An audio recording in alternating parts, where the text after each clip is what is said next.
Olá, eu sou o Frederico, sou arte educador. Eu trabalho no Museu Felícia Lerner e Auditório Cláudio Santoro, aqui em Campos do Jordão. E eu vou contar um pouquinho hoje sobre a Semana de Arte Moderna de 1922. Há exatos 99 anos, tivemos um movimento artístico que representou um momento de transição nas artes brasileiras. Estávamos saindo do expressionismo e entrando no modernismo. Mudanças geralmente não são muito aceitáveis a princípio. Então, alguns personagens tiveram papéis fundamentais para que isso acontecesse. Vamos conhecer o que a Semana de Arte Moderna de 1922 influenciou na vida e nas artes do Brasil. As artes no Brasil estavam estagnadas, elas estavam seguindo bastante o padrão europeu, os modelos europeus eles vinham, e a gente aqui no Brasil, a gente sempre teve um passo atrás, porque as coisas aconteciam na Europa e a gente sempre pegava, quando estava mudando um formato ou um estilo lá, a gente estava começando ou estava no meio desse estilo, então a gente sempre estava um pouquinho mais atrasado, né? E aqui no Brasil, a gente estava quase que começando, né, o modernismo, mas na Europa o modernismo já estava acontecendo. E aí tinham artistas brasileiros que eles iam estudar fora do Brasil e eles vinham com essa nova roupagem aqui para o Brasil. Eles traziam na sua bagagem esse lado mais poético, esse lado mais europeu. E chegava aqui eles acabavam transformando, porque eram coisas modernas, coisas novas, né? Era novidade aqui no Brasil. As pessoas ficavam impressionadas, né? Alguns impressionavam, mas sempre tem uma classe que é um pouco mais arredia nesse caso. É um pouco complicado trabalhar com mudanças, né, com algumas pessoas, mas a mudança é necessária, ela se faz necessária, isso desde que o mundo é mundo, né? E o pré-modernismo ele tinha uma precaução em denunciar a realidade brasileira, descortinando um Brasil não oficial dos marginalizados, desde o sertão nordestino até os subúrbios cariocas. Então eles passavam por áreas rurais do estado de São Paulo. Então essa icônica Semana de 22, na verdade ela não começou em 22, né? Basicamente ela começou lá em 1912, quando Oswald de Andrade ele tinha acabado de chegar da Europa e ele foi um dos introdutores, né, das ideias de um futurismo. O Maritelli ele tem as ideias futuristas dele, mas eles não seguiam exatamente à risca aquilo, eram algumas coisinhas só de Maritelli, né?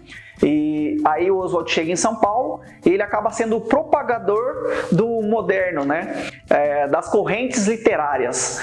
Esse Maritelli, o Filippo Tommaso Maritelli, ele era um poeta italiano que o Oswald de Andrade conheceu em Paris. E na publicação de O Pirralho, em 1915, um artigo em prol da pintura nacional, a gente estava levando em conta questões importantes por insatisfação de um processo de pintura daquele momento, que vinha do nativismo e se pensava só no moderno, mas sem abandonar os códigos formais da academia. A gente tinha muito essa parte da academia muito intrínseca, né? E nesse quesito, as pinturas do Almeida Júnior, elas tratavam o nacionalismo mais explicitamente. Ele era considerado então um precursor, um encaminhador a quem falava uma personalidade genial. Na Academia Nacional de Belas Artes, os temas eram nacionais ou regionais, mas a linguagem persistia muito acadêmica, como na obra Os Caipiras, do próprio Almeida Júnior, que tem cenas de paisagem regionais, na mesma época em que Anita Malfatti ela partiu para a Europa, né, para poder estudar na Alemanha, e lá ela teve um contato com o expressionismo alemão. Quando ela voltou em 1914 para o Brasil, ela realizou então, com esse aprendizado, a primeira exposição aqui no Brasil. Em 1913, um ano antes, tivemos então uma grande exposição do Lazar Segal. O russo, ele trouxe para a gente uma vanguarda europeia e ele mostrava uma forma diferente de fazer arte. A mostra dele foi muito bem recebida pela crítica, mas a exposição de Segal ela não produziu um impacto nas inovações que precisavam. Mas o ambiente também não estava preparado para receber aquilo e não tinha como reagir àquilo também. Na literatura, Juca Mulato, do Menotti Del Picchia, surge em 1917, o Jeca Tatu de Monteiro Lobato em 1918, né? Na parte da arquitetura, o neocolonial do Ricardo Severo baseava-se em elementos da arquitetura barroca colonial, usando materiais como pedra, azulejo que não eram típicos, substituindo a taipa e o pau a pique. Mas foi a exposição de pintura moderna da Anita Malfatti, em dezembro de 1917, que foi o tiro de largada para a arte moderna aqui no país. A Anita já tinha passado então pela Alemanha, ela veio então fresquinha, né, de Berlim, ela estudou em Berlim de 1910 a 1913, depois ela retornou para o Brasil, e ela desenvolveu na pintura uma verdadeira explosiva liberdade de cores e pinceladas plenas e de energia e de vigor. Tornava-se então sem reservas uma artista de vanguarda. Ela então foi estudar logo depois disso nos Estados Unidos da América. E lá ela criou uma amostra individual, recebendo opiniões controversas, deixando patente a incapacidade dos críticos de avaliar bem assim a ousadia e o vanguardismo da Anita. Então, nos Estados Unidos, a Anita acaba seguindo, né, os estudos em Nova York, onde ela vive um dos melhores momentos dela na formação. E ela tratava bastante do expressionismo, né, que era bem relatado na época como uma liberdade de experimentos, da independência. Então, tem a festa da forma e a festa da cor. Em 1916, ela retorna para o Brasil. Aí ela vai viver em São Paulo, né? E ela traz algumas das telas que ela tinha participado então em um concurso em a sua amostra nos Estados Unidos. E aqui no Brasil, ela vai participar então de um concurso promovido para o próprio Monteiro Lobato. O primeiro contato que ela teve com o Monteiro Lobato, ele fez um concurso de exposição do Saci. Estavam resgatando, né, o folclore brasileiro. E aí a Anita, ela participa, ela faz uma pintura de um Saci e envia para o concurso. O Monteiro Lobato, ele não gostou muito de como ela tratou o Saci, né? De como ela trabalhava no momento artístico dela, né? A visão dela como artista, que ela representou o Saci, e Monteiro Lobato ficou meio incomodado. O Monteiro Lobato, ele era meio travado, né, com essas coisas de modernismo, ele não gostava dos ismos, né, ele não gostava de rotular, e ele queria uma coisa mais brasileira, ele queria uma coisa mais, vamos pensar, mais espontânea, e a obra que a artista Anita fez não agradou muito ele. E como ele não entendeu, né, ele mesmo relata que ele não entendeu o que ela quis dizer com aquela obra, então seria mais difícil para o público entender também. Esse é o primeiro contato, vamos pensar, negativo entre os dois, né? O Monteiro e a Anita. Então ele fala que ela está desclassificada do concurso, né, da pintura do Saci, e ela não pode participar com a tela dela. Essa desclassificação da Anita cria um interesse em um outro personagem, que é o Di Cavalcanti. Ele fica interessado em saber quem que é a moça que foi desclassificada, que veio da Alemanha, né, com o expressionismo alemão, foi estudar em Nova York, já tinha lá um pouco do moderno e de Nova York, e ele queria conhecer a artista. Ele foi até a Anita, conheceu a Anita e insistiu, depois de conhecer as obras, insistiu que a Anita fizesse uma exposição própria, para ela apresentar as próprias obras. A Anita ficou meio balançada em fazer. Em 1917, então, ela fala, não, vou fazer então isso, e ela acaba fazendo a exposição, que é inaugurada em São Paulo, onde ela apresentou 53 obras, dentre as quais tinha A Estudante Russa, O Japonês, Mulher de Cabelos Verdes, O Homem Amarelo e A Boba. Temos a Boba aqui também. No mesmo ano, 1917, Oswald de Andrade conhece Mário de Andrade. E tudo estava transcorrendo normalmente, estava tudo tranquilamente, até que em 20 de dezembro de 1917, o Estado de São Paulo, o jornal O Estado de São Paulo, publica um artigo intitulado Paranoia e Mistificação, com o subtítulo A propósito da exposição de Anita Malfatti, assinado por Monteiro Lobato. O artigo dizia: há dois tipos de artistas. Uma composta dos que veem normalmente as coisas, a outra espécie é formada por quem vê anormalmente a natureza e a interpretam-na à luz de teorias efêmeras, sob a sugestão estrábica de escolas rebeldes surgidas cá e lá, como furúnculos da cultura excessiva. Essas considerações são provocadas pela exposição da senhorita Malfatti, onde se notam acentuadíssimas tendências para uma atitude estética forçada, no sentido da extravagância de Picasso e companhia. Esta artista possui um talento vigoroso, fora do comum, poucas vezes, através de uma obra torcida para uma má direção, notam-se tantas e tão preciosas qualidades latentes. Entretanto, seduzida pela teoria do que se chama de arte moderna, penetrou nos domínios de um impressionismo. E observem agora que o Lobato ele chama de expressionismo ou impressionismo, tá? Voltando, um impressionismo discutibilíssimo. E põe todo o seu talento a serviço de uma nova espécie de caricatura. Sejamos sinceros, futurismo, cubismo, impressionismo e tutti quanti não passam de outros tantos ramos da arte caricatural. É a extensão da caricatura nas regiões onde não havia até agora penetrado. Caricatura de cor, caricatura de forma, caricatura que não visa, como primitiva, ressaltar uma ideia cômica, mas sim desnortear, aparvalhar o espectador. O Monteiro Lobato, ele despontou, no caso, em 1910, como um típico intelectual que atuava em várias frentes, que se expressava de diferentes maneiras, sempre com um único objetivo: entender o país, debater as desigualdades e buscar caminhos para a construção do futuro. Ele foi um pioneiro na área de exploração de minérios e na edição de livros. Aí é que tá. Monteiro Lobato, ele escreveu esse artigo sobre a exposição de Anita Malfatti no jornal Estado de São Paulo. E esse artigo a gente pode dizer que é a fagulha que começou para que tivesse essa mudança.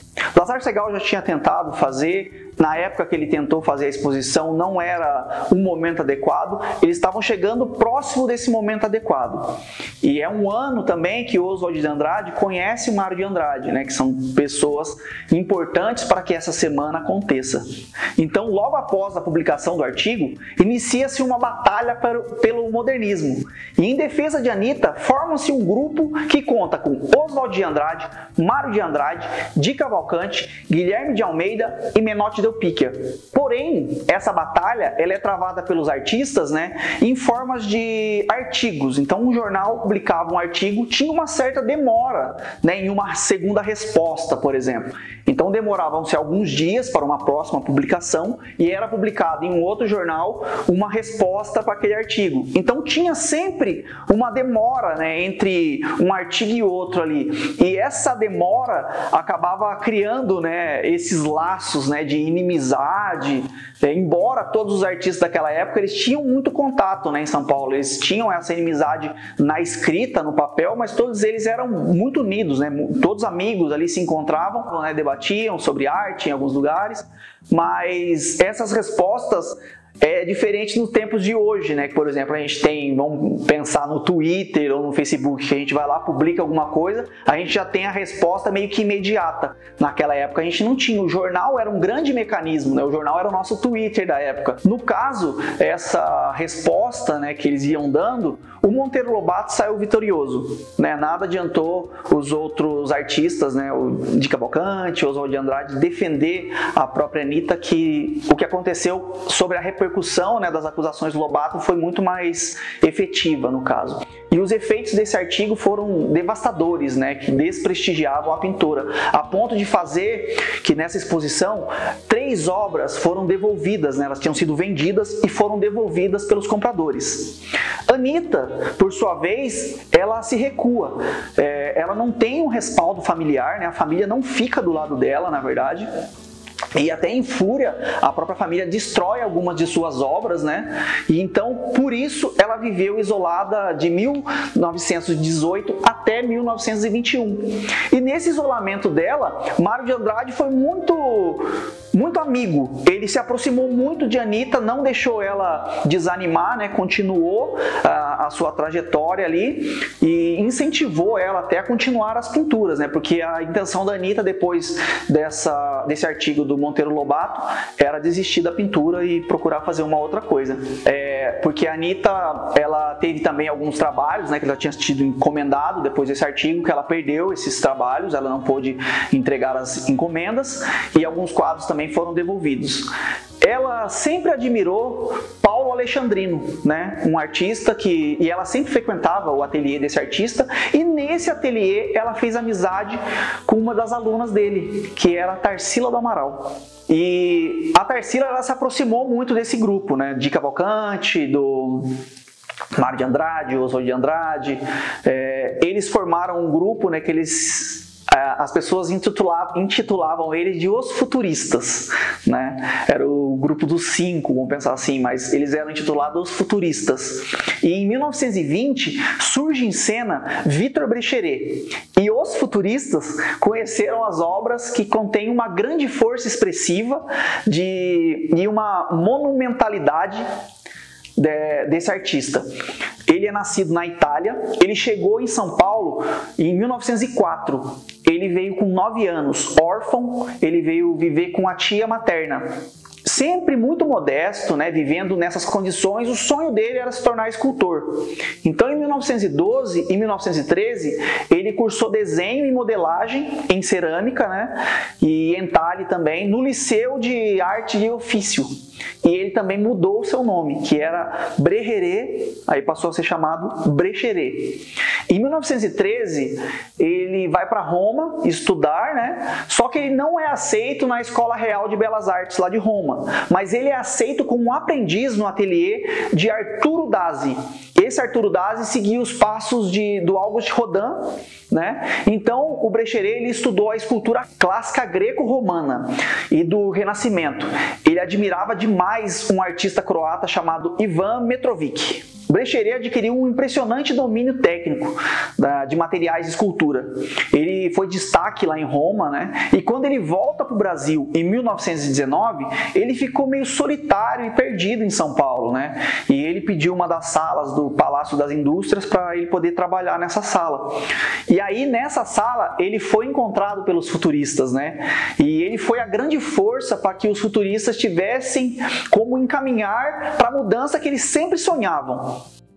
Em 28 de julho de 1920, a maquete de gesso Monumento às Bandeiras ela é apresentada para a comemoração do centenário da independência. Porém, essa escultura, o Monumento às Bandeiras, ela só foi concluída no começo da década de 50. O Brecheret, depois que ele apresentou essa obra, né, em 1920, a sua maquete, ele voltou para a França, onde ele foi consagrado, né, ele triunfou sobre 4.000 concorrentes no Salão de Automne com a obra Templo de Minha Raça, passando a ser um orgulho maior, né, dos jovens futuristas que estavam empenhados na renovação literária, né, e plástica aqui do Brasil. O batismo da glória imparcial, né, o estrangeiro, foi a sentença que deu ganho para a causa à corte dos futuristas de São Paulo. Isso quem disse foi Menotti Del Picchia. Os ânimos pelas panfletagens, né, dessa vitória, que certamente pesou muito na decisão de Paulo Prado, que na época era uma figura de proa na política, né, econômica da época. Ele quis apoiar os insanos futuristas na realização de um evento que marcasse o centenário de uma forma original, antecipada e paulista. Ele então apresentou o Graça Aranha, um dos fundadores da Academia Brasileira de Letras. Ele foi aderido, né, de imediato. O escritor maranhense teria um lugar no festival, né, no dia 13, inclusive, da semana, em uma conferência que era intitulada A Emoção Estética na Arte Moderna.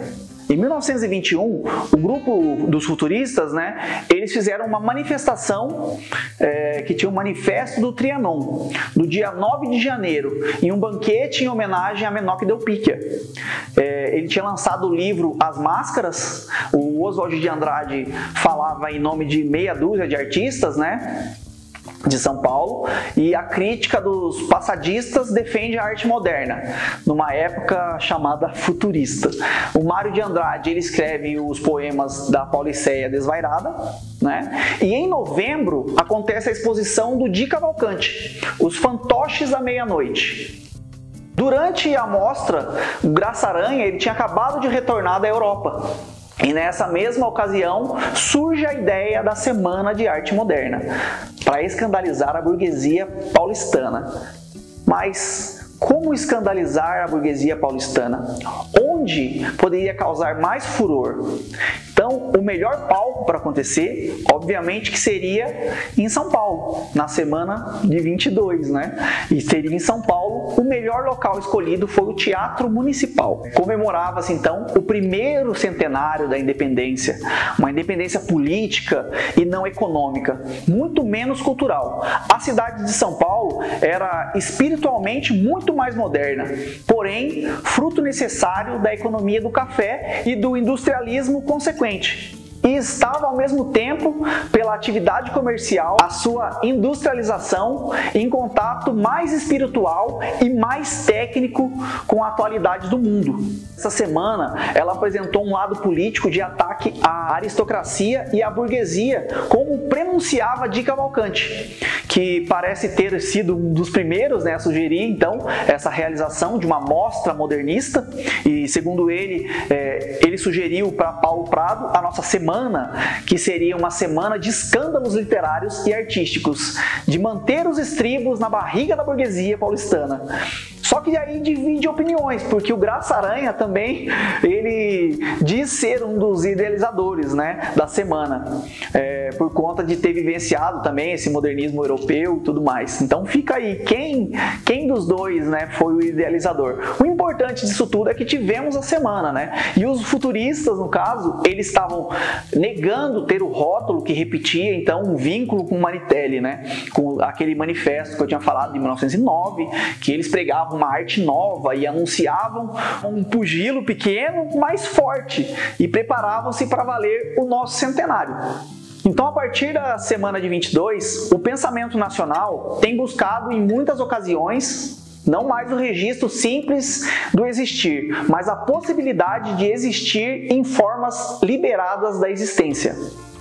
O objetivo da semana é renovar o estagnado ambiente artístico e cultural de São Paulo e do país, denotando a necessidade de descobrir e redescobrir o Brasil, repensando os modos a desvincular esteticamente as amarras que ainda assim prendiam, né, a nossa arte à Europa. A Semana, então, de Arte Moderna de 1922, ela foi realizada nos dias 13, 15 e 17 de fevereiro.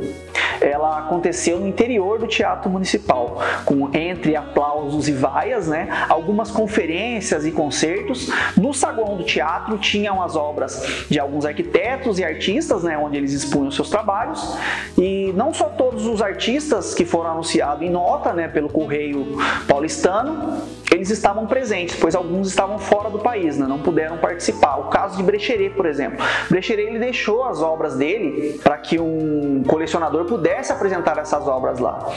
As artes da semana de 22, elas foram idealizadas por Di Cavalcanti. A gente tem os catálogos, né, também, e eles registram participações de alguns artistas, né, os arquitetos, por exemplo, Antônio Moya, o Jorge Prizembel, os escultores, o Vitor Brecheret, entre outros, né, os pintores e desenhistas, no caso, Anita Malfatti, Di Cavalcanti, o John Graz, o Almeida Prado, então o Vicente Del Rego Monteiro. E a semana ela foi acontecendo, né? Cada dia tinha apresentações. O interessante era que eles não faziam nada padronizado, né? Eles faziam bem livres. Então, no mesmo tempo que estava tendo coisa no saguão, estava tendo recital na escadaria, entre outros lugares, tinha exposição, era bem aberto, não seguia um certo padrão, né? Eles queriam que fosse mais ou menos assim. E dentre esses artistas que participaram, o Graça Aranha, ele foi declamar alguns poemas, então tinha vaia, tinha tomate sendo jogado no palco, tinha gente que gostava, tinha gente que não gostava. Dizem até as más línguas que algumas pessoas eram pagas para ir vaiar, né, a própria semana, né, as próprias apresentações. Eles queriam causar um estardalhaço mesmo, eles queriam mexer com a burguesia paulistana nesse sentido, né? Já pegaram o melhor teatro de São Paulo, o Teatro Municipal, e fizeram deles o que eles queriam, na verdade. Mas era para chamar a atenção, na verdade, que a arte ela estava mudando. O Monteiro Lobato, ele foi convidado, inclusive, para ser um dos diretores, né, um dos idealizadores, só que ele falou que ele ele não ia participar porque ele queria que fosse uma arte moderna genuinamente brasileira. Quando fosse ter alguma semana de arte moderna genuinamente brasileira, ele estaria disposto a colaborar, né? Então ele não estava tão arredio quanto outrora, né? Aí tivemos uma curiosidade que foi bem bacana, né, com o Villa-Lobos. Villa-Lobos, ele foi convidado, né, para fazer uma apresentação musical, e ele subiu ao palco do Teatro Nacional. Ele subiu todo trajado, porém ele estava calçando em um pé um sapato e no outro pé um chinelo. As pessoas, né, até a própria mídia na época, eles falaram muito, reclamaram muito, né, dessa postura, dizendo que modernismo é esse, né, que afronta é essa moderna, né? E o próprio Villa-Lobos, tempos depois, ele disse que não era afronta nenhuma, ele sofria de gota, né, uma inflamação no pé, e para ele ficar mais à vontade, na verdade, né, porque estava doendo, ele não conseguia calçar o sapato, então por isso ele foi com um pé em chinelo, outro pé em sapato. Não foi afronta nenhuma, né, era apenas para ele poder reger de maneira mais confortável para ele, né. A gente tem então esses 3 dias da semana de arte moderna, né, como eu disse, foi um estopim, artisticamente falando. A Semana de Arte Moderna, ela não teve uma grande repercussão com o público, ela teve uma grande repercussão com os artistas. Esse é um desdobramento muito importante, porque a partir dessa semana é que começam a ter as mudanças necessárias em relação à arte no Brasil, né? Essa semana ela veio apenas para ser um chamariz do que viria logo depois, né? A gente tem vários manifestos em relação à arte, porque esses artistas, eles fizeram esse estardalhaço todo, como eu disse, eles empolgaram os outros artistas, né? Teve um manifesto, que é um manifesto antropófago de Oswald de Andrade, onde ele clama, na verdade, ele pede para que se esqueçam um pouco das artes europeias e se voltem para a nossa arte brasileira, né? Então é nesse momento que as obras-primas, né, vamos dizer, começam a nascer e começam a brotar novos artistas, porque essa semana ela revolucionou a nossa arte, ela conseguiu trazer incentivo para alguns artistas. Os artistas que se achavam menos, eles começaram a ir buscar mais, né? Então a gente tem a arte mudada a partir dessa semana. É por isso que essa semana ela é muito importante na história do Brasil, né? Não apenas por esses artistas que passaram, né, por ela, mas pela própria história, porque é um momento de ruptura, né, como foi dito, da arte brasileira. E nesse momento vocês vão ver a ligação que a gente tem nessa arte com outros museus que a gente tem no estado de São Paulo. No caso do nosso museu Felícia Lerner, a gente tem uma ligação muito direta, né, com essa Semana de Arte Moderna, porque a artista Felícia Lerner, ela foi discípula, foi aluna do Victor Brecheret, né, que foi um marco importantíssimo para a semana, ele que deu força para essa semana acontecer, na verdade, essa reviravolta. Então a nossa artista, ela tem essa ligação. Então o pessoal de Tupã, né, do Museu Índia Vanuiri, eles vão contar um pouquinho para a gente sobre essa questão mesmo indígena, questão racial que a gente teve depois da semana de 22, do resgate das artes brasileiras. Então agora vocês ficam com o Museu Índia Vanuiri e eles vão contar um pouquinho dessa mudança para vocês. Sou Tamimi David Reis Borsato, gerente-geral do Museu Histórico Pedagógico Índia Vanuiri de Tupã. Sobre a Semana de Arte Moderna de 1922, apesar da figura do indígena não ter sido uma temática a ser discutida, é inegável que as rupturas estéticas que foram propostas pelos primeiros modernistas foram fundamentais para que não só os intelectuais, mas também a própria sociedade passasse a ver o indígena de maneira mais crítica, mais humana, a partir de suas lutas.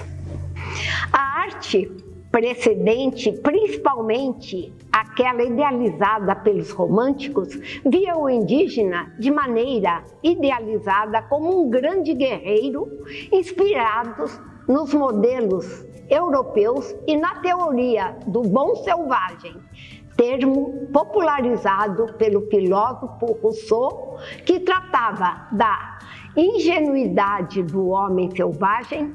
Essas visões se contradizem com a realidade genocida sofrida pelo povo indígena, que tinha a sua cultura apagada. Assim como queriam os modernistas, a importância da pesquisa histórica e transmissão desses conhecimentos é fundamental, assim como a importância do conhecimento e pesquisa histórica para problematizar o eurocentrismo. Nesse sentido, o Museu Índia Vanuiri ressalta a figura da indígena Vanuiri, que também foi associada a inúmeras visões romantizadas e heroicizadas que fortalecem a importância do seu papel na luta indígena, mas que em alguns momentos podem descaracterizar a real importância da preservação histórica do povo caingangue. Após a fase mais combativa do primeiro modernismo, gerado pela Semana de 22, houve a necessidade de uma pesquisa mais aprofundada sobre as bases culturais, sociais e artísticas do Brasil. Mário de Andrade foi um dos intelectuais que se dedicaram à pesquisa documental da formação histórica e social da nação. Em 1927, por exemplo, Mário realizou uma viagem pela Amazônia com a finalidade de investigar o Brasil. Oswald de Andrade também foi outro intelectual que repensou as origens culturais brasileiras, promovendo um resgate da cultura primitiva, principalmente no seu movimento antropofágico de 1928. A antropofagia valoriza a mistura, o primitivo e o intercâmbio entre as culturas, mas não apaga o processo de violência entre as etnias. Sendo assim, a semana trouxe algumas reflexões como crítica dos modernistas aos processos de apagamento sofrido pelos povos indígenas ocorridos desde a colonização e relevância da pesquisa histórica sobre o povo brasileiro nos mais diversos campos de conhecimento. Olá, eu sou a Letícia, educadora do Museu Casa de Portinari, e hoje falaremos sobre um dos grandes nomes para o movimento modernista no Brasil, Cândido Portinari. A Semana de Arte Moderna, de 13 a 18 de fevereiro de 1922, foi uma manifestação artístico-cultural que ocorreu no Teatro Municipal de São Paulo e trouxe a ruptura com o modelo acadêmico tradicional e formal, até então muito intenso no Brasil. Cândido Portinari, filho de imigrantes italianos, nasceu em Brodowski no ano de 1903. Aos 15 anos, foi para o Rio de Janeiro e matriculou-se inicialmente no Liceu de Artes e Ofícios e no ano seguinte conseguiu se matricular na Escola Nacional de Belas Artes. Embora não tenha participado da Semana de Arte Moderna em 1922, por ser um recém-integrado na Escola Nacional de Belas Artes, Portinari foi um grande artista brasileiro que se destacou no movimento modernista. Com o intuito de concorrer ao prêmio de viagem à Europa aos 21 anos, pintou a obra Baile na Roça, que antecipa o seu interesse nos temas populares, pois trata-se de uma fagulha de consciência de suas origens simples.